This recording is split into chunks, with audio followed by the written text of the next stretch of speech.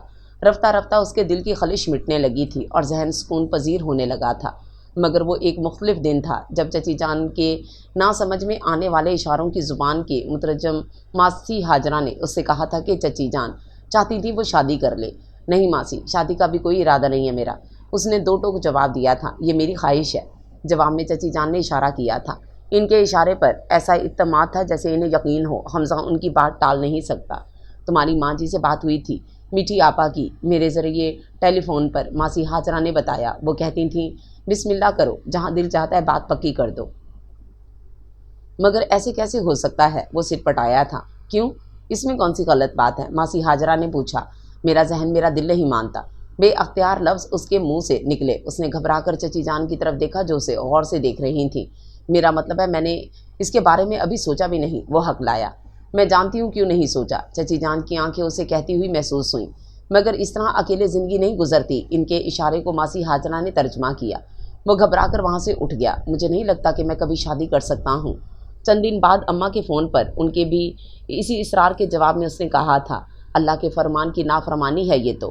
انہوں نے ایک اور نکتہ سمجھا دیا، اکیلی ذات صرف اللہ پاک کی ہے، بندوں کے اس نے جوڑے پیدا کیے ہیں، اکیلا بندہ نہیں جچتا۔ وہ بولی ٹھیک ہے، مگر میرا ذہن ابھی اس طرف سوچنے کو مائل نہیں ہوتا۔ اس نے لاجواب ہو کر کہا، ذہن کو اس طرف لا، میٹھی آپا کے گھر میں رونق ہو جائے گی، وہ رونق کو ترسی ہے، اس کے دل لگانے کا سامان کر۔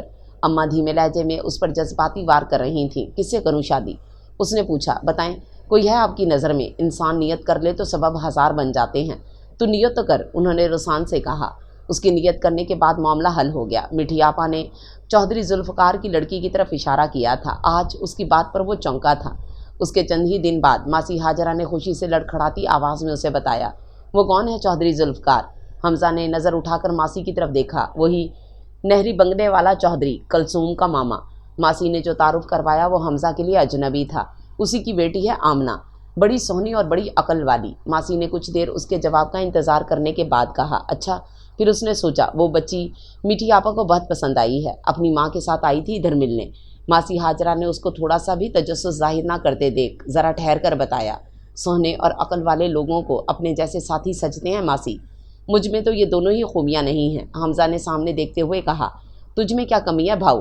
وہ تو بسم اللہ کر کے رشتہ دیں گے۔ ماسی نے جھٹ جواب دیا، جب کمہار کے لڑکے کے ساتھ چودھریوں کی لڑکی بس سکتی ہے تو سب راضی خوشی رہ سکتے ہیں۔ ماسی نے اپنا فلسفہ پیش کیا۔ بس بھی گئی، رچ بھی گئی۔ حمزہ کا دل چاہا کہے، ایسے کہ پلٹ کر دیکھنے کی فرصت نہیں۔ اس کے دل میں عجیب سا بوجھل پن اتر آیا۔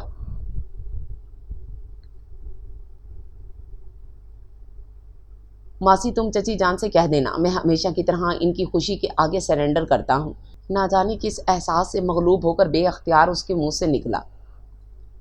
کیا کرتا ہوں؟ ماسی نے کچھ نہ سمجھتے ہوئے کہا، مطلب میں ان کی خوشی میں راضی ہوں، اس نے وضاحت کی، اور ماسی چشمے زدن میں وہاں سے بھڑکتی ہوئی چلی گئیں۔ ماسی کے دل کی خوشی کا عالم وہ اس کے چہرے پر دیکھ سکتا تھا۔ اس نے نظریں گلاب کی اس باڑ پر ٹکا دیں جو صحن کے بیرونی دیوار کے ساتھ ساتھ کھڑی تھی۔ کیا تم کبھی جان پاؤ گی کہ تمہارے چلے جانے کے احساس نے میری زندگی اور میرے دل میں کیا کیا وارداتیں کی ہیں، کیسا کیسا رخ بدلا ہے میرے مزاج کا؟ اس نے مائرہ کے کمرے کے صحن میں کھلنے والی کھڑکی کی طرف دیکھتے ہوئے سوچا، میں نے ہمیشہ کوشش کی کہ کچھ ایسا کروں جو تمہارے چہرے پر مسکراہٹ بکھیر دے، مگر تمہارے چہرے پر بکھری مسکراہٹ دیکھنا میرے نصیب میں نہ تھا، یہ کسی اور کا مقصوم تھا، مگر یہ جواب میں کر رہا ہوں، میری سمجھ میں نہیں آتا کہ یہ کیا ہے۔ پھر اس نے سوچا، دل بہلائے رکھنے کا بہانہ، چچی جان کی محبت، یا پھر وہ سوچتے سوچتے رک گیا اور اپنا دھیان آسمان پر اڑتی پتنگوں کی طرف کر لیا۔ پھر وہ آبائی مکان رنگ برنگے برقی کمکموں سے منور ہوا، ہار پھول خوشبوؤں سے بھی سجا، گاتی بجاتی بارات لے کر وہ چودھری ذوالفقار کی بیٹی رخصت کروانے پہنچا، اور اسی آبائی مکان میں اس کے کمرے میں خوشبوؤں سے مہکتی، رنگوں میں بسی ایک نئی خوشبو کا اضافہ ہو گیا۔ ایک قطعی اجنبی انسان سے عمر بھر کا تعلق بن گیا۔ اس رات اپنے کمرے میں جانے سے پہلے اسے لگا جیسے اس کے قدم ادھر کو ادھر اٹھتے نہ ہوں۔ یہ کیسی خیانت والی بات ہے کہ دل میں کوئی اور بسا ہو اور جسم کسی اور سے تعلق باندھ لے۔ وہ اپنے کمرے سے باہر برآمدے کے ستون سے لگا کتنی دیر تک سوتا رہا۔ اس کے سامنے در و دیوار سے لپٹے برقی کمکمے روشن تھے۔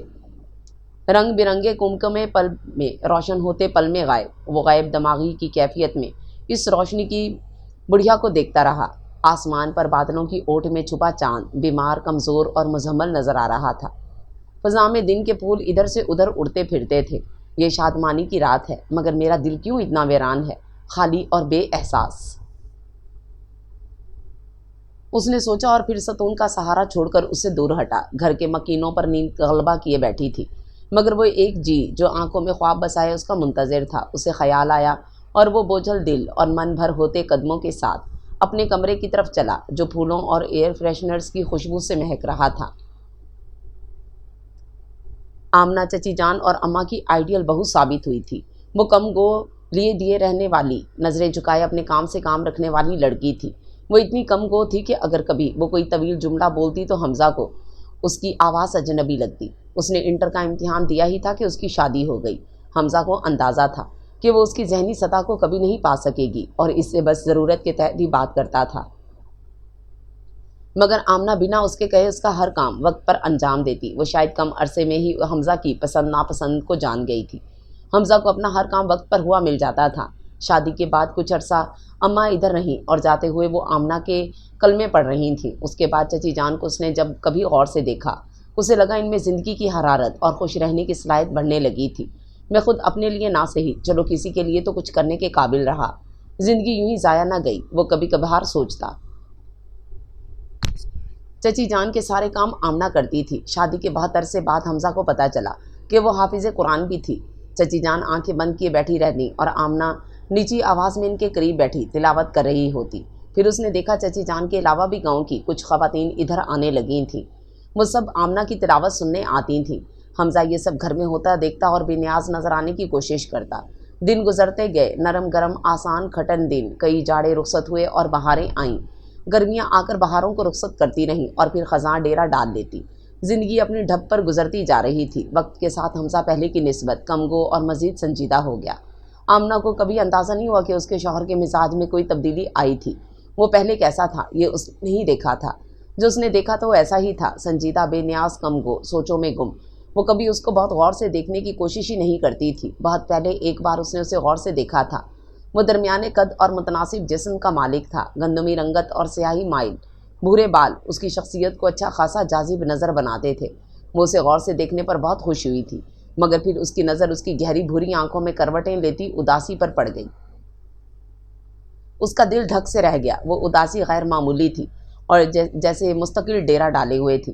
اس نے اس کے بعد دوبارہ اسے غور سے دیکھنے کی ہمت نہیں کی تھی، نہ ہی کبھی وہ یہ ہمت کر سکی کہ اسے اس اداسی کا سبب پوچھے۔ وہ انتہائی ذاتی سطح پر اپنے دروازے اس مضبوطی سے بند کر لیتا تھا کہ دستک دینے والے ہاتھ تھک جائیں۔ دروازہ کھل کر نہیں دیتا تھا۔ آمنہ بہت جلد اس بات کو بھانپ گئی تھی۔ اس نے کبھی اس بند دروازے پر دستک نہیں دی تھی۔ شادی کے 1 سال بعد اسے اندازہ ہوا تھا کہ وہ اس کم گو سنجیدہ لیے دیے رہنے والے شوہر کی محبت میں مبتلا ہو گئی تھی۔ اس کے شوہر کے بارے میں لوگ کہتے تھے کہ بڑا لائق فائق تھا۔ اس کے شاگرد قابل اور ذہین تھے اور اپنے استاد کو اپنا رول ماڈل قرار دیتے تھے۔ گاؤں کے لوگوں میں اس کی نیک نامی تھی۔ وہ اپنی بیوہ چاچی کی خاطر شہر کی کامیاب زندگی ٹھکرا کر ادھر محدود زندگی گزارنے کو آ گیا تھا۔ اس کی ذات سے متعلق سارے نکات مثبت تھے۔ اس پر قربان آمنہ اپنی زندگی پر صابر، شاکر، خوشی خوشی زندگی گزار رہی تھی۔ اس کو صرف ایک بات کا قلق ہر دم رہتا تھا، 4 سال گزرنے کے بعد بھی وہ اولاد کی نعمت سے محروم تھی۔ اس کا بے نیاز شوہر اس محرومی سے بھی بے نیاز تھا۔ اس نے اس سلسلے میں اس سے کبھی خواہش کرتے یا محرومی کا شکوہ کرتے نہیں سنا تھا۔ میرا ہی کچھ قصور ہوگا، اس نے یہ کمی بھی اپنے کھاتے میں ڈال لی تھی، اور اس کے زیر اثر وہ پہلے سے زیادہ تندہی سے اس کی اور چچی کی خدمت میں مشغول ہو جاتی۔ ماسی ہاجرہ چپکے چپکے اسے کئی قسم کے ٹوٹکے آزمانے کی ترکیبیں بتاتی اور وہ چپکے چپکے ان پر عمل کرتی رہتی۔ تیرے سینے میں تو قرآن محفوظ ہے بی بی، تجھے اللہ کبھی نامراد نہیں رہنے دے گا، ماسی ہاجرہ اسے یقین دلاتی۔ وہ سر جھکا دیتی۔ دن یوں ہی خاموشی سے گزر رہے تھے۔ وہ سب اپنی روٹین کے عادی ہو چکے تھے، مگر وہ ایک مختلف دن تھا جب آمنہ صحن میں مشین لگائے کپڑے دھو رہی تھی اور ماسی ہاجرہ بھوننے سے پہلے سوکھی مرچوں کی ڈنڈیاں توڑ رہی تھیں۔ چچی جان اپنے کمرے میں لیٹی تھیں جب گھر کا داخلی دروازہ بنا دستک زور سے ایسے کھلا کہ اس کے کواڑ دیوار سے جا لگے۔ دروازے کے قریب رکھے رنگ برنگے پرندوں کے پنجرے میں بند پرندے بری طرح پھڑپھڑا کر پنجرے کی جالیوں سے جا لگے۔ صحن میں پھرتی مرغیاں اچھل کر ادھر ادھر جا گریں۔ آمنہ نے گھبرا کر پیچھے مڑ کر دیکھا۔ آنے والی بے حد اعتماد کے ساتھ صحن کے بیچوں بیچ کھڑی تھی۔ آمنہ نے استجاب بھری نظروں سے ماسی ہاجرہ کی طرف دیکھا، جس کی مرچیں توڑتے ہاتھ اپنی جگہ جیسے تھم گئے تھے۔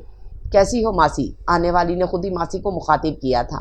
تو کیسے آ گئی؟ لفظ ماسی کے منہ سے اٹک اٹک کر نکلے۔ کیا نہ آتی؟ ادھر سے جواب میں سوال آیا۔ ماسی کے پاس شاید اس کا کوئی جواب نہیں تھا۔ اس نے سر جھکا کر جلدی جلدی مرچیں سمیٹنا شروع کر دیں۔ آنے والی مالکانہ استحقاق کے ساتھ قدم بڑھاتی اندر کو چلی گئی۔ مائرہ ہے۔ اس کے اندر جانے کے بعد ماسی نے آمنہ کی طرف دیکھا۔ آمنہ نے دیکھا ماسی کے دوپٹے کا کونا اس کے دانتوں تلے دبا تھا۔ چچی جان کی وہ بیٹی جو کمہار کے لڑکے کے ساتھ نکاح کر کے چلی گئی تھی واپس آ گئی تھی۔ آمنہ اس سے زیادہ کچھ نہیں جانتی تھی۔ شاید ماسی ہاجرہ حیران تھی کہ مائرہ کے آنے پر جس ہنگامے کی وہ توقع کر رہی تھی وہ نہیں ہوا تھا۔ میٹھی آپا نے مائرہ کی آمد کی خبر سن کر کچھ بھی رد عمل ظاہر کیے بغیر سالوں بعد ایک بار پھر منہ پر کپڑا ڈال لیا تھا۔ حمزہ کو شام گھر لوٹنے پر جب مائرہ کی آمد کا پتہ چلا تو وہ بھی ماسی کو اتنا نارمل لگا تھا جیسے یہ کوئی متوقع بات ہو۔ مائرہ نے آ کر کسی سے بات کرنے کی خواہش ظاہر نہیں کی تھی۔ ماسی سے صرف اپنے کمرے کی چابی مانگی تھی۔ چابی حمزہ کے پاس تھی، اس لیے حمزہ کی آمد تک وہ پچھلے برآمدے میں بچھے تخت پر یوں لیٹی رہی تھی جیسے یہاں سے کبھی ہی گئی نہ ہو۔ حمزہ کی آمد پر ماسی کے ذریعے چابی لے کر وہ اپنے کمرے میں جا گھسی تھی۔ ماسی کی سمجھ میں بھی یہ نہیں آ رہا تھا کہ کیا اسے مائرہ کے کمرے کی صفائی کرنی چاہیے یا نہیں۔ مالکوں سے پوچھے بغیر وہ یہ کام کیسے سر انجام دے سکتی تھی؟ وہ گھر کے کسی بھی فرد سے زیادہ مضطرب تھی۔ مائرہ تمہاری مہمان ہے، میں کے آئی ہے، اس کی مطارت میں کوئی کمی نہ کرنا۔ اس شام آمنہ کے کم گو سنجیدہ مزاج شوہر نے اسے ہدایت کی تھی۔ اس نے سر جھکا کر اس فرمان کو قبول کیا اور گھر کے باورچی خانے سے پلاؤ اور قورمہ پکنے کی مہک اٹھنے لگی۔